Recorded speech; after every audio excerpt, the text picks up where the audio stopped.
Actually, I feel the country is heading the wrong direction. The doctors strike. Now talking of the fertilizer. In the Senate, I am a member of Agriculture Committee. And I tell you, it is real. Kenyans were robbed. We have gone around the country as Senate Agriculture Committee. We visited farmers in their farms. We got the samples and sacks of the fake fertilizer. People were given pieces of donkeys, goats, stones. Why is the National Cereals and Produce Board involved in selling fake fertilizer? Asha, I am crying for my country, Kenya.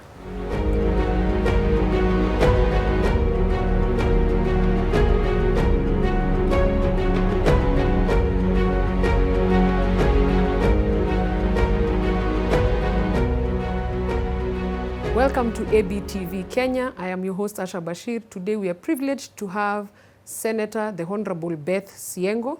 She is the nominated senator from the Orange Democratic Movement, and today she's here to share with us her journey and just insights on the political situation in the country. Thank you very much, Mheshimiwa. Thank you, Asha. I am Senator Beth Syengo, nominated by ODM, Orange Democratic Movement.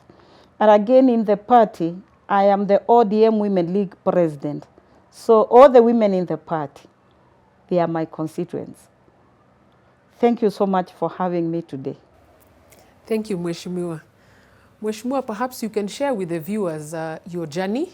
How did you find yourself in the political framework? How did you rise to be the senator? Because I'm sure there are young viewers out there who are asking, how did Mwesh manage to get to that seat of being a nominated senator and above all being the president of the Women League in the ODM party? Yeah, actually my journey started long time ago. Professionally, I'm a teacher. And I was teaching at Mwingi Boys Secondary School in Kitui County. And somehow I felt the push to serve the community. How it started is that I started an NGO, non-governmental organization, because I love serving the community. So I was writing proposals to different partners and good support. I was giving goats to women groups. I could dig boreholes for them, just support from partners. And I felt endeared to community work. So in 2007, I just felt the push to resign from my teaching job to go and contest for Member of Parliament. So I ran for Member of Parliament, Mwingi North, 2007. Guess whom I ran against? His Excellency Kalonzo Musyoka. Oh no. Yes, I came second, and I felt now encouraged that I could not give up politics. I felt I could not go back to class to teach. So I decided to change my strategy, because when I lost to Kalonzo, I felt that I need to change my strategy. So I went to engage myself in political party politics so that I would serve the party, and if I get a chance, then I'll go to parliament. That's how my journey started.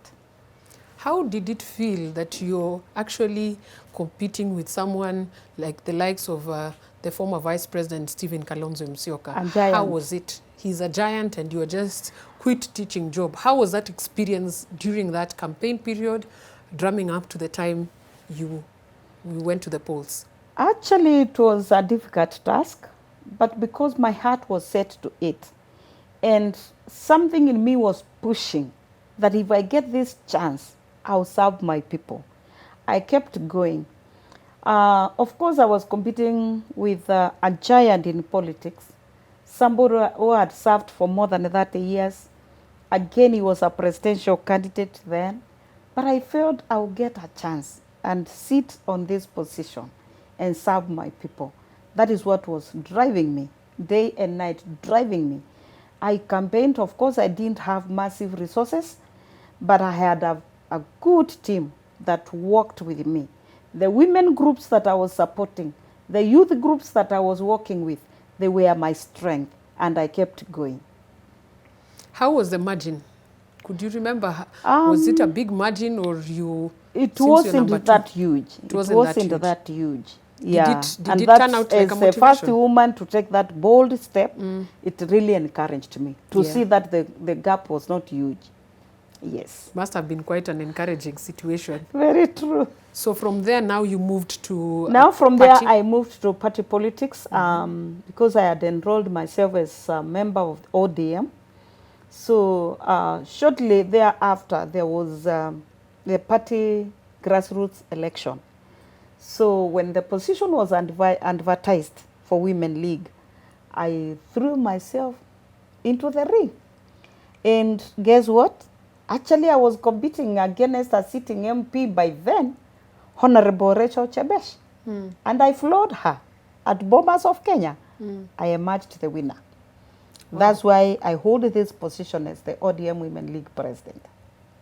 So you've been the ODM League president for how many years now? Since 2014. Wow. Yes. How is it marshalling all these women in the ODM League? Do you get challenges in that position as the president? Definitely, to lead women is very challenging. You know, women have issues. But God has given me the grace because actually they listen to me and I don't walk the journey alone. Actually, I walk with them. Across the country, I have 47 chair ladies. I have 290 constituency chair ladies, and I have 1,450 ward chair ladies across the country. So bringing the women together, we have a very clear communication channel that when the message is released at the national, and then it is released to counties and to the constituencies, to the ward.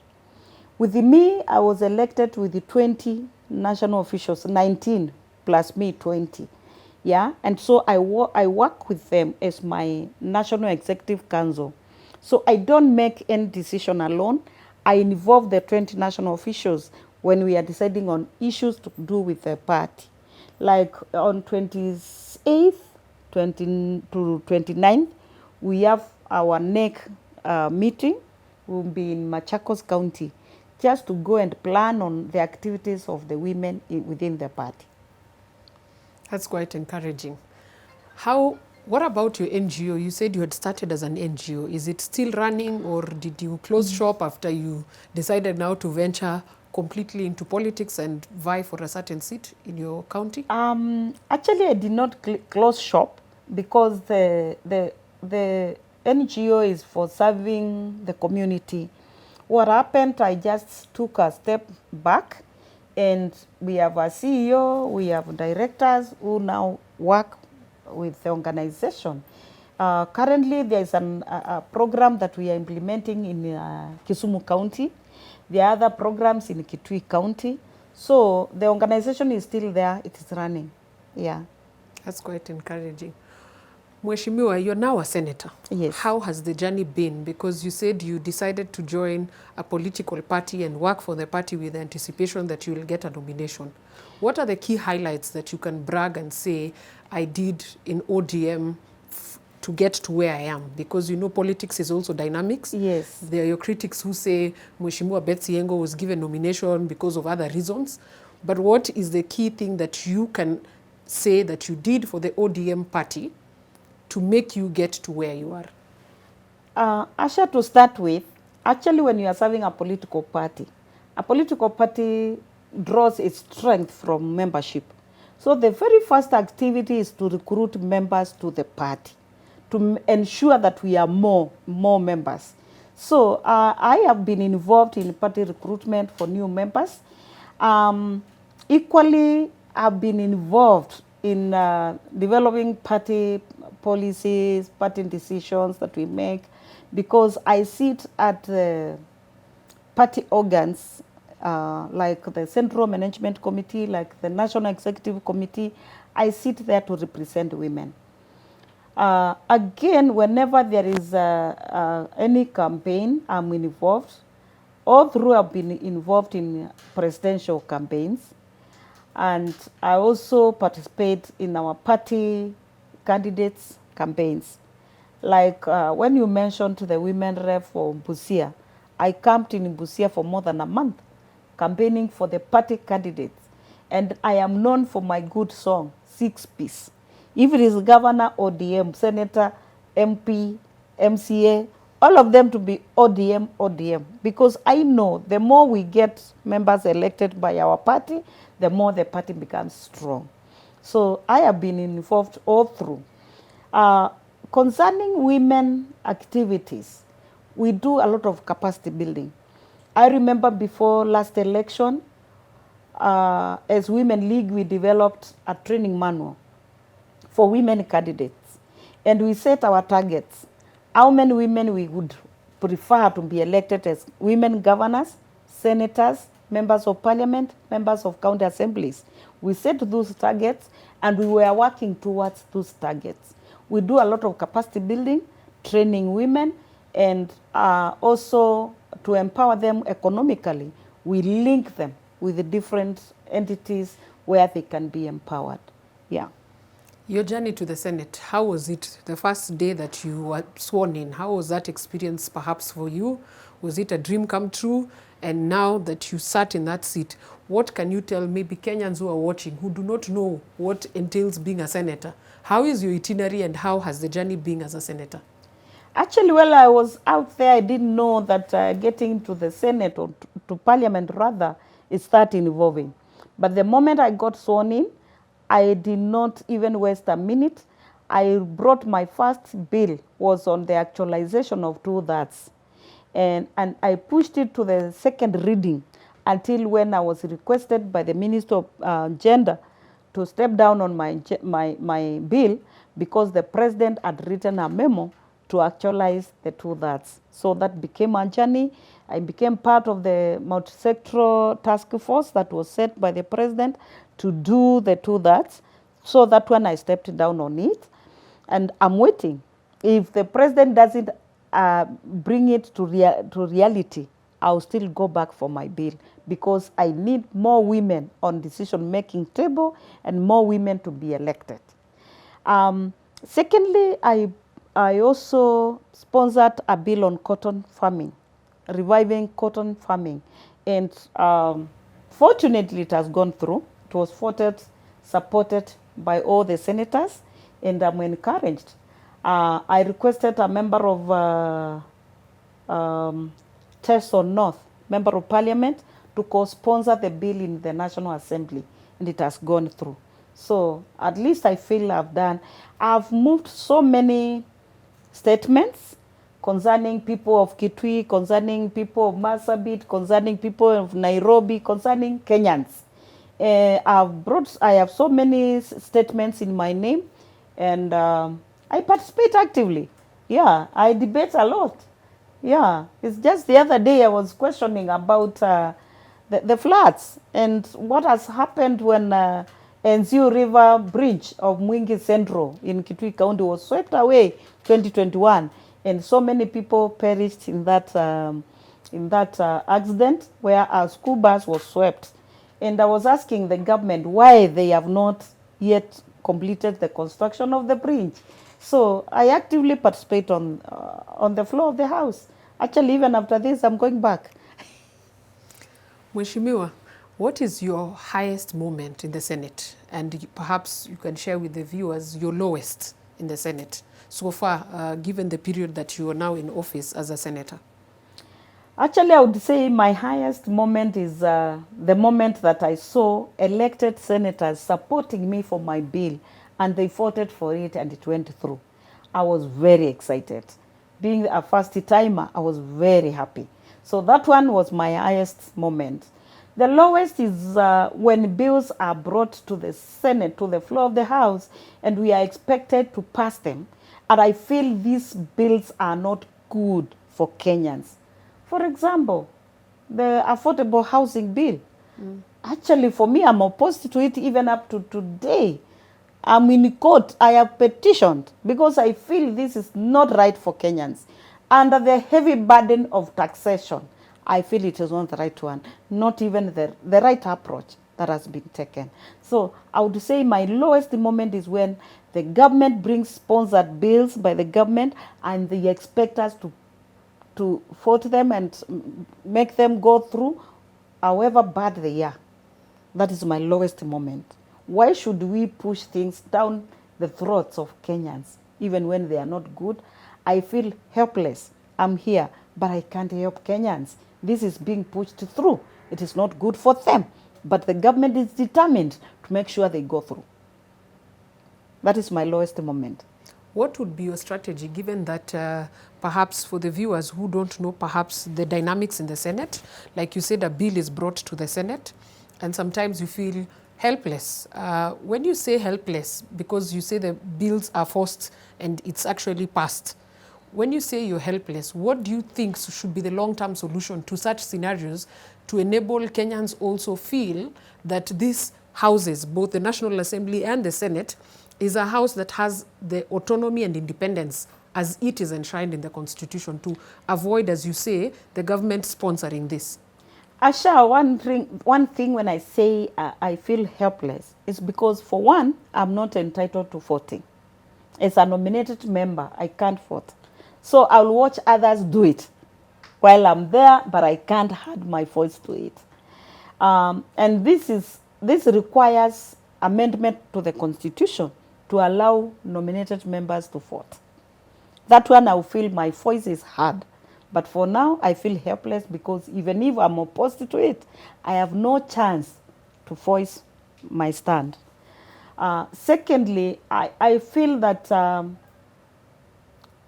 after elections, if members were allowed to remain in their coalitions, our side would be having the majority. But now we have been forced, because there are those who campaigned and they won and they were on our coalition. But then immediately they crossed over, forcing our side to become minority. So when majority are pushing, then things go through. Minority will only have our say.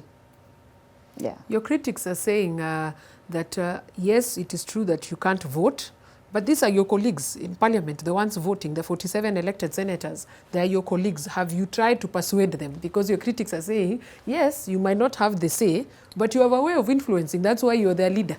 Asha, I'll give you a live example, and a good one.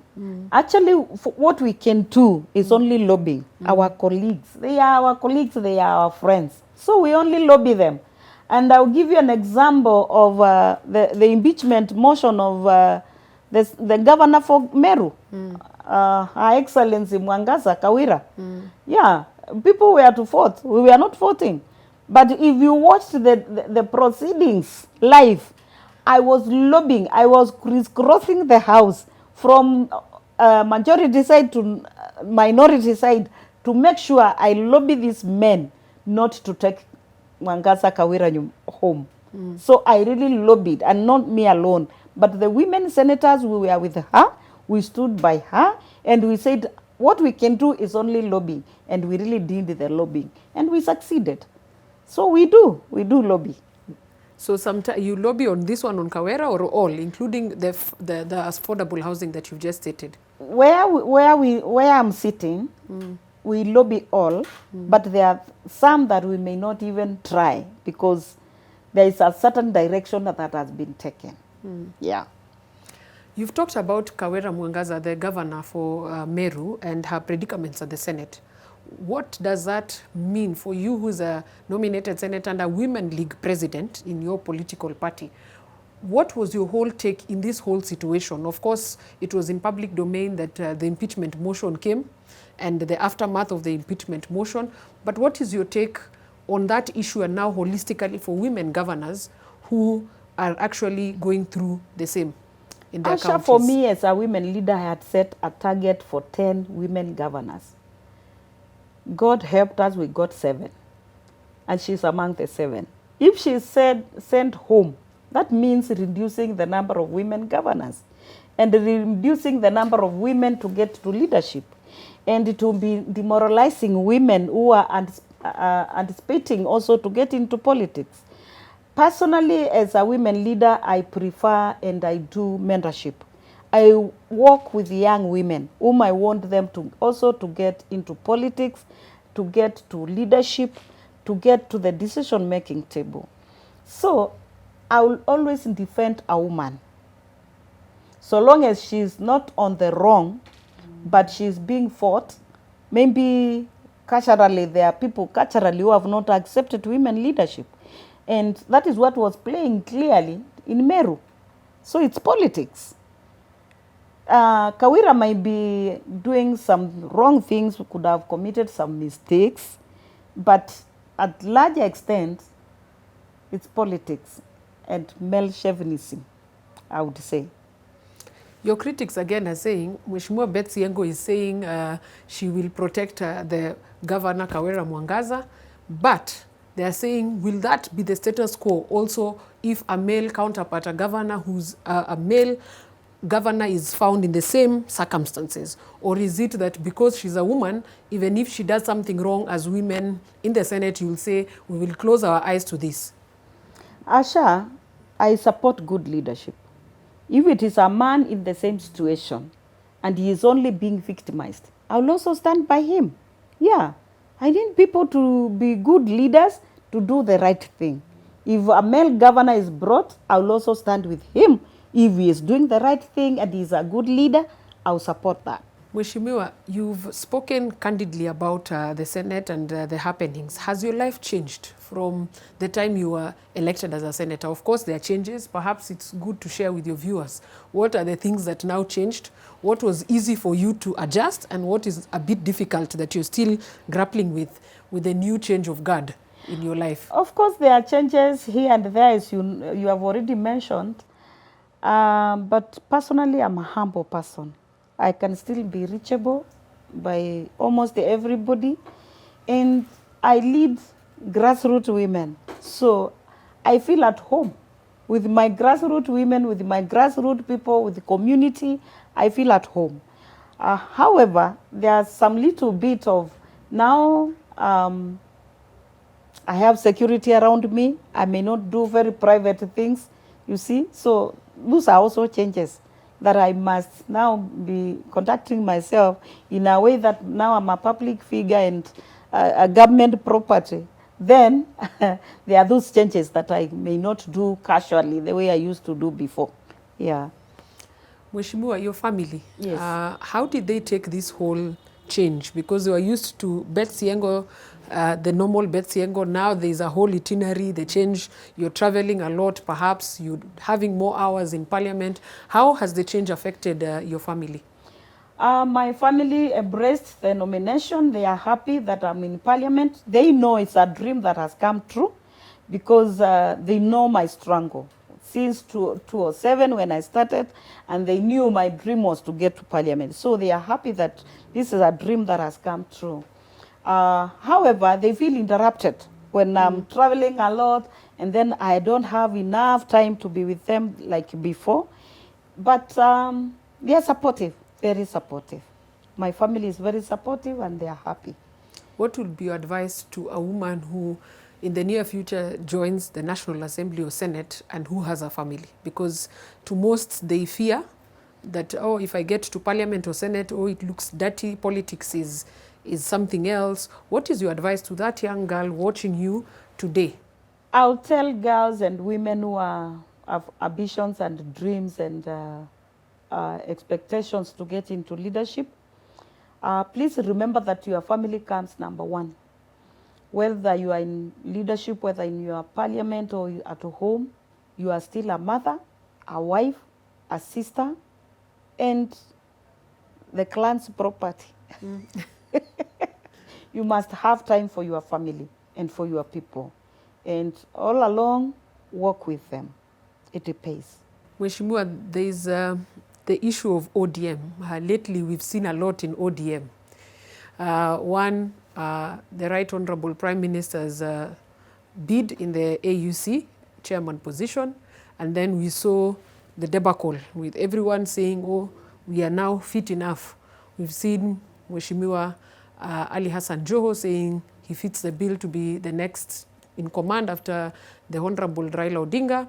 We've seen people pitting him against Wycliffe Oparanya, who they are both deputy party leaders. We've seen Babu Owino coming to say, no, I should also be on the table. If the table does not accommodate all of us, then there'll be problems. What is your take? Because you sit in that party and a very high-ranking member as the president of the Women League. Asha, I have one thing to say. His Excellency Raila Amolo Odinga is still the party leader of ODM. He remains the party leader. Whether he is in Ethiopia, AU, or in Kenya, he is still the party leader.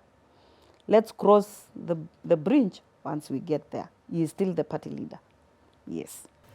Critics are saying Azimio is now disoriented. How true is that? Because you are in the coalition? No. Azimio is intact. We are there as a team.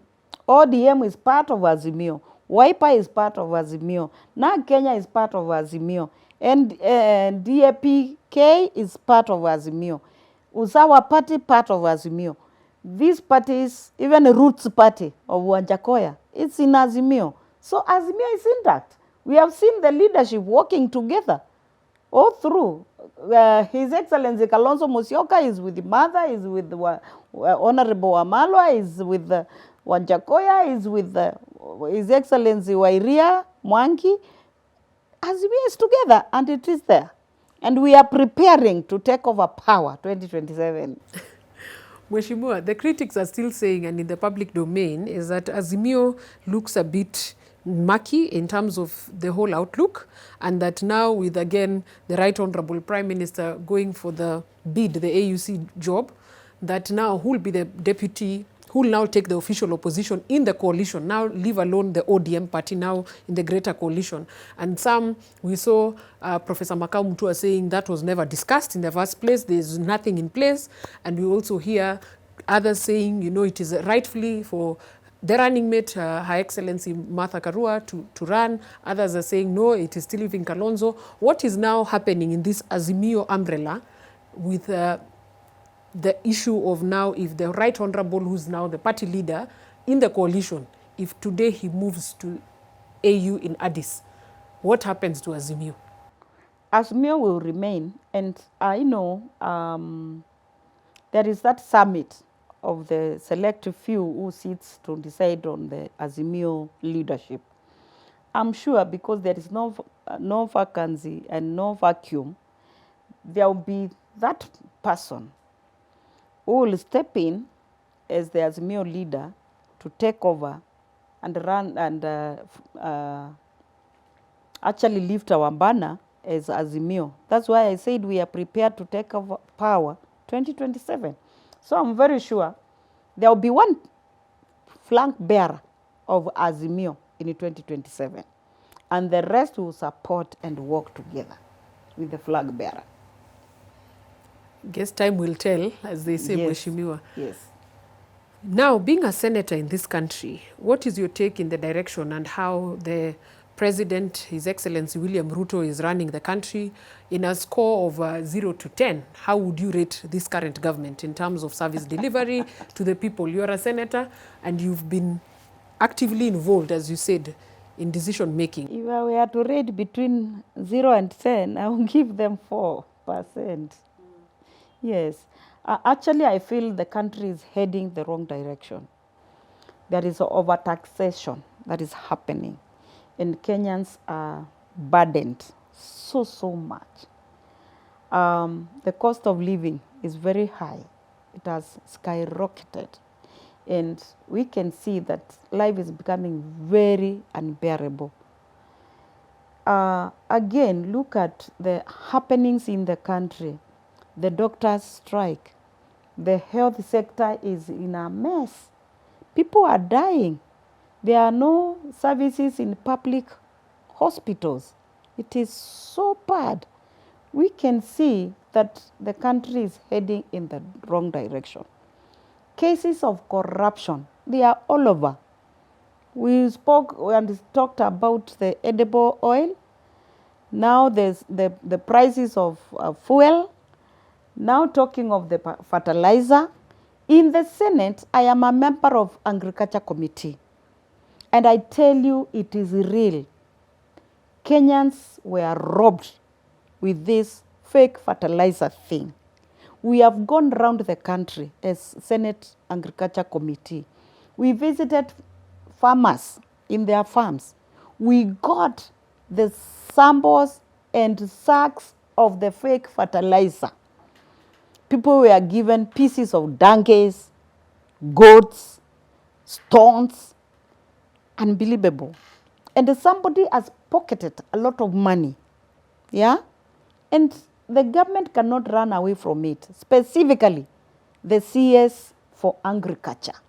He can't run away from that. Because the government has processes of tendering, there is the process of procurement. What went wrong where? Why is the National Cereals and Produce Board involved in selling fake fertilizer? Things are going wrong in this country, Asha. I am crying for my country, Kenya. What will be your message to His Excellency President William Ruto in regards to the state of the nation? I will tell the President, His Excellency William Samoei Ruto, that he should listen to Kenyans. He should listen to Kenyans. He may have good intentions, but so far, things are not working. He should listen to Kenyans. What is your take on his cabinet? Kenyans are busy saying the biggest problem might not be even the president, but his CSS. Others are saying the buck stops with him. Him and the CSS are failing this country.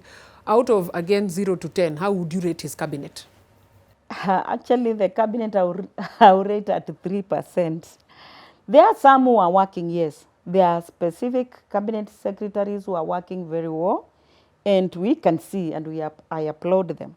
But the others who have just got working and really not working, they are just concerned about their personal interest. Some are also involved in the stealing and in the corruption, and they're not serving Kenyans. It is unbelievable. Somebody like our whole cabinet for agriculture can allow Kenyans to buy fake fertilizer. Very bad. You are a resident here in Nairobi. Yes, I am. Are you a registered voter here, or where are you a registered voter? I'm a registered voter in Kitui, but I live in Nairobi. And what is the take on your take as a senator who resides in Nairobi? How do you rate the county government? Nairobi County, because that's where I reside, we also have challenges. I would say this to Governor Sakaja. Please serve Kenyans. When we are looking at the flooding that is happening in this city, it is so bad. People have built houses on the pathway for water. So riverian land has been grabbed, and water cannot flow, and you know water cannot be stopped. Nature is so unkind when it comes to taking its route. So, Governor Sakaja, please serve Kenyans in Nairobi. People are looking unto you. That Nairobi being the capital city of our great country, Kenya, we need best services, we need best drainage systems, we need good roadworks, and we require the best services. The Nairobi hosts, the parliament hosts, the UN offices hosts, all other big offices are in Nairobi. So we need the best services here. Sakaja, pull up your socks. Mheshimiwa, you said you're a registered voter somewhere else. Yes. What is your take where you're a registered voter? Because you should also tell us your take. Other than where you reside, we also want to know how is Kitui County. Kitui County, my home county. I love Kitui so much. That's where I'm born and married and living. And I've been playing national politics. I think time has come to go back home and play local politics in Kitui County. Come 2027, I'm offering my candidature for women rep, Kitui County. Thank you. Tell us what you will do in the event. I'm sure your constituency and county, they are watching. What will you do for the people of Makueni, of Kitui, my apologies, the people of Kitui, if you are elected the woman rep? If I'm elected the women rep for Kitui County 2027, I'll make sure that I'll serve them dedicatedly. I'll make sure laws and policies will favor them. I'll make sure that the resources that are meant for development in Kitui County gets to the grassroots and people are served the best that I can do. What is the current status of the county? Do you think the governor is performing very well in your home county?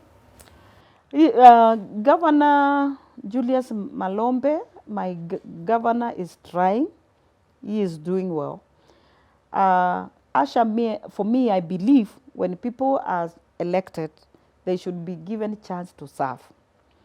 When the end of term comes, then people will give scorecards. Did you perform? Are we giving you another chance or are we sending you home? So for them, those who have been elected in Kitui County, please serve our people. Time is running out. 2027 is coming. Kenyans and the residents of Kitui County will ask for scorecard and they are going to rate you according to your work. So far you're happy with the status of the county? They are working. We are waiting for them to be rated by residents of Kitui. But come 2027, you've declared Come on this 2027, I've declared that you'll be on the ballot. Yes. All the best, Mheshimiwa. Perhaps for parting shot, what would be your advice to these two groups, the people of Kitui, as a parting shot now that you've declared your ambition on ABTV, and then the second is to the general public and especially to the young leaders who would wish to join politics? I will start with the last one, that I will urge young women, young people also to offer themselves for leadership. Time is gone when youth were told your time is tomorrow. It is now. Get out, prepare yourself, get ready, and offer yourself for elective positions and leadership. To the residents and my people in Kitui County, please elect leaders, not based on the political parties, not based on whether they are related to you. Look for leaders who can serve you well. Leaders who are approachable, reachable, leaders who have you at heart, that they will serve you dedicatedly, like I will do if given a chance.